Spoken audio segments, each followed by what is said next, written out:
12 men were sentenced to be hanged at Nuremberg after the war. All except Hermann Göring, who took his own life hours before his execution was scheduled.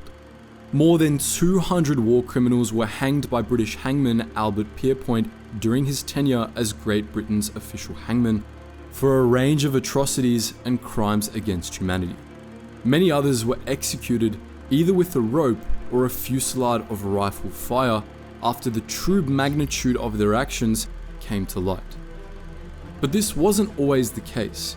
Across some of the most horrendous chapters of the war, in which men, women, and children suffered unspeakable acts, justice was not served. In some cases, the perpetrators went on to live happy, comfortable, even successful lives after the war. In this video, we're going to be looking at 4 examples of some of the most deranged Nazi field officers during World War II, and asking the question, was justice served? Thank you for joining us.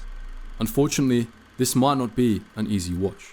But before we begin, massive thanks to today's sponsor, World of Warships. World of Warships is a colossal online game that brings the most iconic vessels of the past to your fingertips and lets you take the helm of history's most iconic ships, from the mighty Japanese Yamato to the formidable German Bismarck and beyond. Battle it out in stunning 12v12 naval arenas across the plethora of stunning maps, each updated with breathtaking new graphics and dynamic weather effects, making every clash on the sea a unique, strategic, and visually immersive experience. The excitement never fades, with monthly updates including epic crossovers like Godzilla vs. Kong, Transformers, and Azure Lane, adding a fun twist to your sea battles and keeping the game fresh and exciting. Choose your battle style from a diverse fleet where each are designed to provide a unique playstyle. Be it the direct style of battleships, the elusive tactics of destroyers, the aerial dominance of aircraft carriers, or the versatile cruisers. And for those who yearn for the silent but deadly approach, the introduction of submarines has added a whole new dimension to naval warfare in the game. Whether you're banding together with friends in division mode to strategize and outplay opponents, or sailing solo and making a name for yourself on the high seas, there's a place for you here. World of Warships sells beyond PC to consoles, offering the same thrilling combat and advanced graphics, ensuring the best experience on your preferred platform. New to the game? Sign up with code BRAVO to snag a special starter pack with 500 doubloons,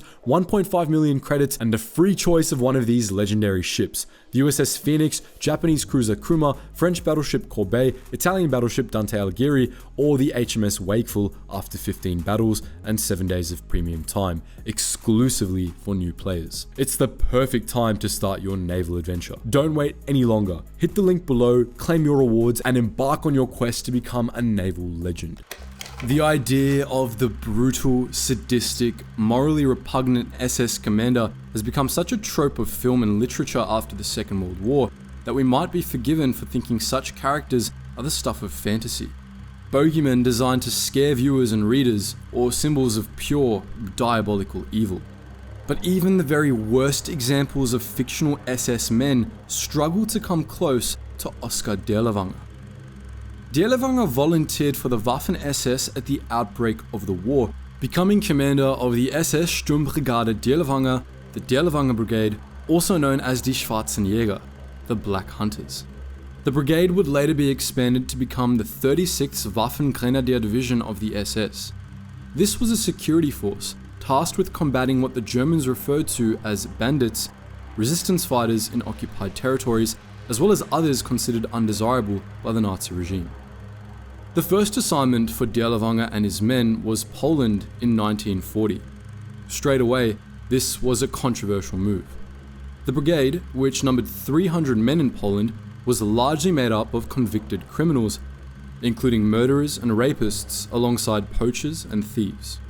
Many believed this sullied the image of the SS as an elite force, and so Dirlewanger's men were described as a unit under SS control rather than a wing of the SS itself. As a guard unit tasked with rooting out resistance in the Lublin ghetto, the brigade quickly became notorious. The men chose rape and murder as their instruments of control, brutalizing a local population already pushed to the extreme limits of human survival. When Friedrich-Wilhelm Müller, the police chief of the Lublin ghetto, objected to the abhorrent practices of the Black Hunters, he was relieved of his duties and sent to Belarus. Hitler and Himmler believed in Dirlewanger's tactics, and so he was permitted to continue his bloody work. With Poland now surpassed, and with German units driving into Russian territory, the Dirlewanger Brigade was sent eastwards in 1942, and August found the group pursuing those same grim tactics in Belarus. Here, the ranks of the unit swelled once again, as pro-Nazi Russian and Ukrainian fighters joined the brigade, which quickly became a regiment. The murder of 10,000 Jews and suspected bandits in September of that year was, once again, too much for even the SS officers to stomach. SS commanders set up an internal court to investigate the atrocities, but Dirlewanger, knowing he had the blessing of the very highest members of the Nazi command, carried on as normal. As the Soviets turned the tide of the war in 1943, the Black Hunters found themselves on the front line, where they were decimated by a Russian assault. Despite his failure to stem the advance, Dirlewanger himself received a German cross with the gold coloring that represented distinction in combat. By 1944, Dirlewanger and what remained of his men were back in Poland, fighting alongside the SS Sturmbrigade Rona, commanded by the Russian Bronislaw Kaminsky. Here, Dirlewanger's men would unleash savagery on an as yet unprecedented scale, murdering as many as 40,000 civilians in the Wola district of Warsaw as the Polish resistance mounted a desperate uprising in the capital. While the German war effort fell apart, Dirlewanger's unit, now the 36th Waffen-Grenadier Division, committed more atrocities in Slovakia, suffered defeat once again in Hungary, and were finally wiped out in the defense of Germany. Dirlewanger himself survived and was captured. The list of crimes perpetrated by Oskar Dirlewanger is a long and deeply upsetting one. From injecting young women with strychnine and personally watching the agonized contortions of their deaths, to smashing the skulls of infants with rifle butts and burning civilians alive, Dirlewanger initiated a reign of terror that sickened even the hardest of his hardline SS contemporaries. Is this another example of war transforming a seemingly normal man into a killing machine? No, it's not. Dirlewanger was already known to be a sadist and a rapist even before the war. At the end of his service in World War I, he was described as a mentally unstable, violent fanatic and alcoholic who had the habit of erupting into violence under the influence of drugs. In the interwar period, he was imprisoned for 2 years after a sexual relationship with a minor, and he was known as a man ready to pursue the darkest and most horrifying sides of his sexuality.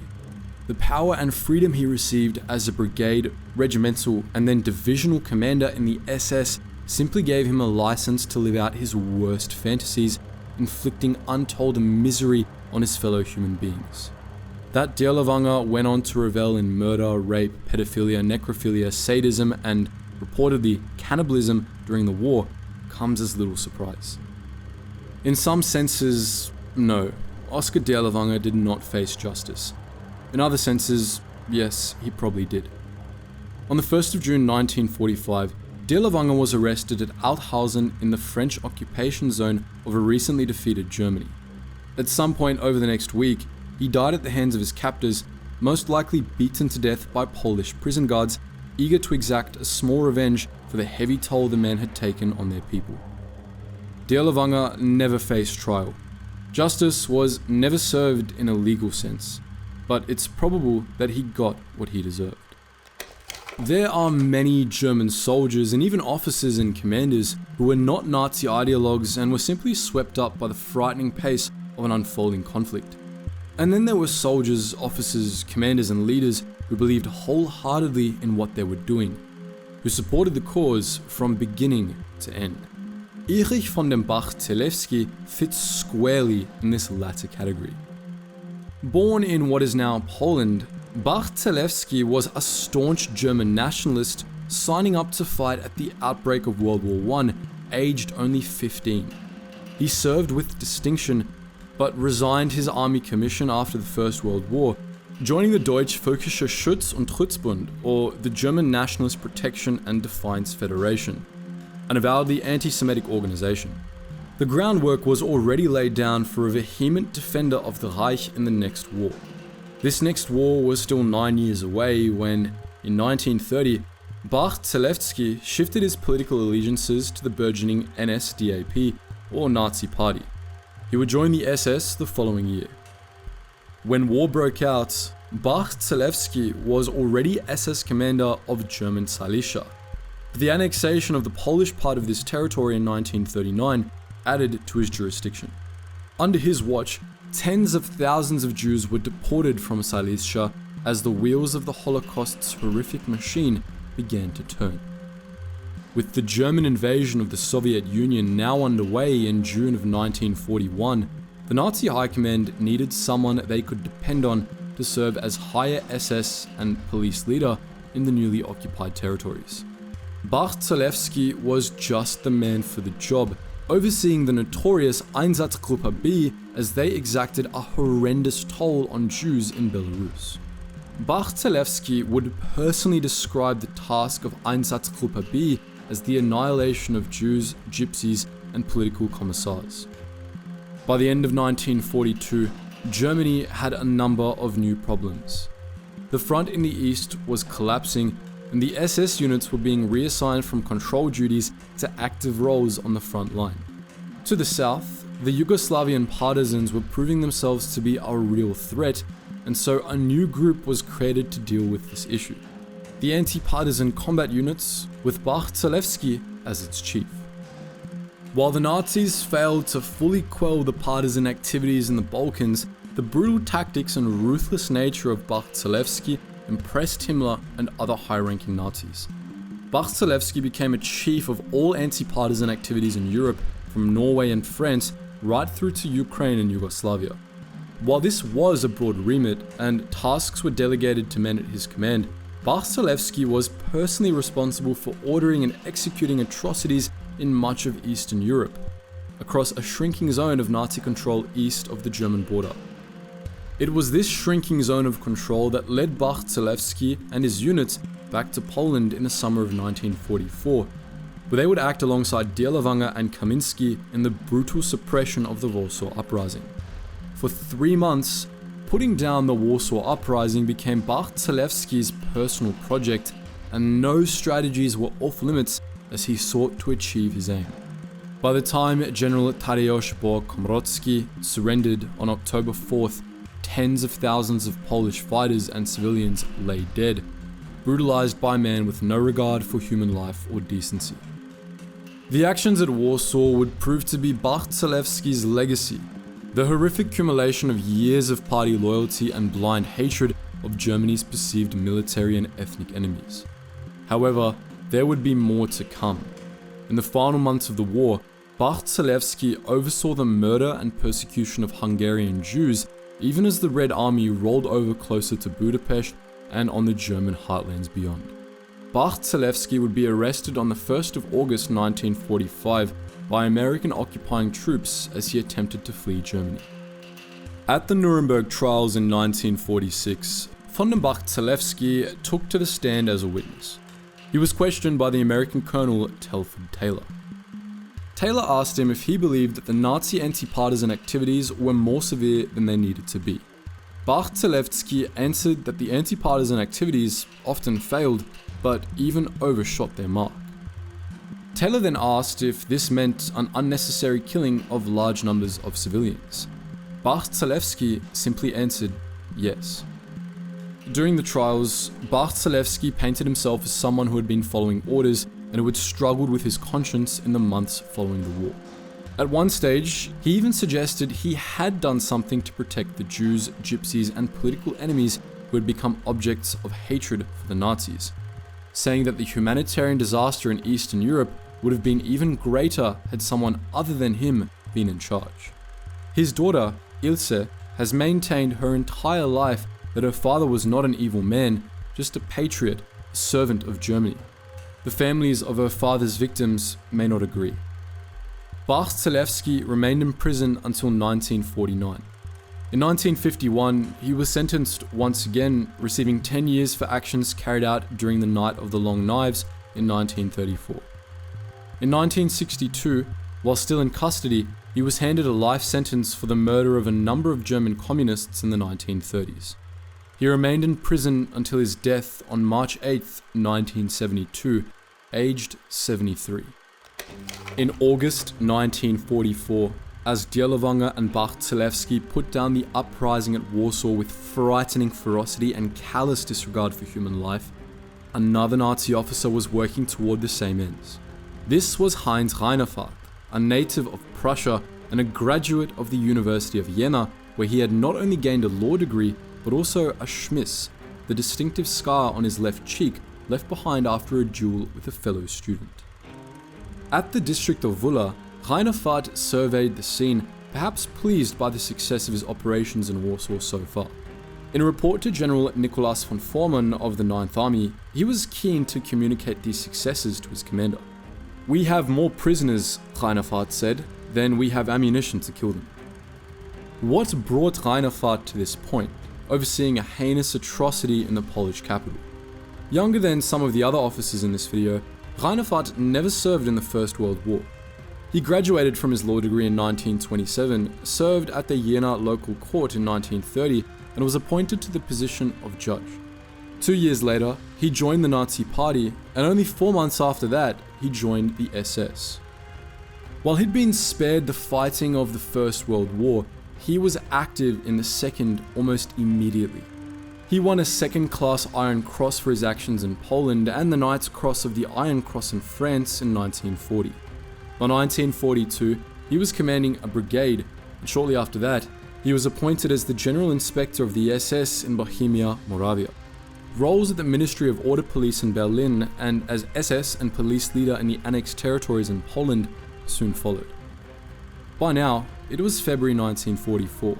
The German assault on the Soviet Union had turned into a grim retreat back to Central Europe, and news of an approaching Red Army filled occupied Poland with either excitement or terror, depending on which side you were on. Serving as part of Bach-Zelewski's Korpsgruppe, Reinefarth and his men were assigned to the Wola district when Warsaw rose up at the beginning of August. Here, they went about their work with a mixture of chilling efficiency and downright savagery. It took only 2 days for Reinefarth's men to kill 60,000 civilians. After brief action in the fighting around Warsaw's Old Town, Reinefarth's units were redeployed once again, first to the borough of Powiśle, and then to Ternayakov. Here, their brief was much the same as it was in Wola, and countless civilians died at the hands of Reinefarth and his men. On September 30th, Reinefarth was decorated once again, adding oak leaves to the Knight's Cross he'd won in France 4 years earlier. Categorically, no. Heinz Reinefarth did not face justice. He did, however, come close to being executed by his own side. Hitler, enraged by Reinefarth's inability to comply with the fight to the last man directive handed out to German troops, had the officer arrested. Sentenced to death in a swift military trial, Reinefarth would probably have been shot, but the crumbling German armed forces were unable to carry out the sentence. Still in command of what remained of his men, Reinefarth marched west, met the advancing British troops, and surrendered. The Polish government demanded his extradition, but Reinefarth was deemed useful to the proceedings at Nuremberg, so this demand was not granted. On the conclusion of the Nuremberg trials, Reinefarth was arrested again, but a court in Hamburg dismissed his war crimes charges on lack of evidence. The former lawyer and judge entered politics, becoming mayor of Westerland on the island of Sylt near the border with Denmark, and then serving in the parliament of Schleswig-Holstein. An innocent man in the eyes of the law, Reinefarth was able to draw his substantial military pension on retirement and lived in comfort on Sylt until his death in 1979, aged 75. Late in 1943, German victories were few and far between. With Italy now no longer aligned to the Nazis, things were looking bad for an increasingly isolated Germany. The Dodecanese campaign, however, in which Italian and British troops fought side by side against the Nazis on a chain of islands in the eastern Mediterranean, would be a rare success. Both Britain and Italy lost thousands of men to injury, to capture, and to death in what had been a disastrous campaign for the Allies. Leading the victorious German troops was Friedrich-Wilhelm Müller, a World War I veteran and longtime professional soldier. He'd served with distinction in the invasion of the Soviet Union, but it was in the Mediterranean that he really made his name. Here, while serving under Bruno Brauer, Müller would be responsible for the death of thousands of civilians in a brutal occupation. His trustworthiness and unflinching dedication to the cause made Müller the perfect candidate to lead the Dodecanese campaign. Upon victory, the German forces impelled captured Italian officers to switch sides yet again, returning to the Axis cause. When they refused, more than 100 of them were executed and dumped in a mass grave on Kos. 6 months later, after impressing the Nazi high command on the Dodecanese Islands, Müller took over from Brauer as commander of occupied Crete. He would now solidify his reputation as the Butcher of Crete. The massacre at Kos was not an isolated incident. To this, we can add the massacres at Vianos on Crete, which saw more than 500 put to death. Also, we can add the razing of Anoja, where a village was burnt to the ground, or the atrocities at Amari, known as the Holocaust of Kedra. And then there are Damasta, Skrvola, Malatros. Across Crete, there are towns and villages in which the name Müller is associated with one thing, and one thing only: death. If Axis victories were few and far between in 1943, by 1945 they were virtually non-existent. As Crete was liberated in 1945, Müller was pulled back to Prussia, where he commanded the German 4th Army on the Eastern Front. He would eventually give himself up, surrendering to the advancing Red Army. Unlike with Reinefarth, who escaped justice by avoiding extradition to Poland, the Soviets were happy to hand Müller over to Greece. He was tried in a Greek court in Athens and convicted of war crimes in 1946. The sentence would be the same one Müller himself had handed out to countless Greek civilians. He would be executed. On the 20th of May 1947, 6 years to the day after Axis forces invaded Crete, Friedrich-Heinrich Müller and Bruno Brauer each faced a firing squad in Athens, and the healing process for the Greek nation could now begin. There is some disagreement among historians as to whether Brauer should have been executed for war crimes. Anthony Beevor believes that the atrocities in Greece took place in spite of Brauer, not because of him. There's no such disagreement regarding Müller. For Friedrich Müller, the Butcher of Crete tag was wholly justified. The Nazi war machine provided the perfect setting in which evil could flourish. This was an ideology in opposition, a way of thinking that depended on the destruction of other ways of thinking and of the very people who thought in these ways. Whether because of their military resistance, political disagreement, perceived racial inferiority, or simply a disability or differing sexual preference, millions of people met their end at the hands of the Nazis. Similarly, millions of people signed up to do the killing, many of them swept up in propaganda and nationalist fervor. This is not meant to excuse the horror, misery, and suffering inflicted by the Nazi Party, but it does offer some explanation as to why so many people were complicit in it. Of course, there were people who did not need propaganda or fervor. They were happy to do the killing, to release unchecked the very darkest aspects of humanity. We've covered some of these men here today. Men for whom mass murder was just another task on the to-do list. Unfortunately, there are probably many more examples beyond the 4 in this video. So, what do you think? What is the most shocking example we've covered here, and which Nazi officers do you think warrant a mention in a future video? Let us know in the comments section below, and as always guys, thank you so much for watching, and I hope you learned something new. And before we go, a special shout out to World of Warships. Register with the code BRAVO to receive an incredible starter pack. You will get 500 doubloons, 1.5 million credits, and a free choice of one of these legendary ships. Plus, enjoy 7 days of premium time to kickstart your maritime conquest. Click the link in our description to sign up and start your voyage with these amazing rewards.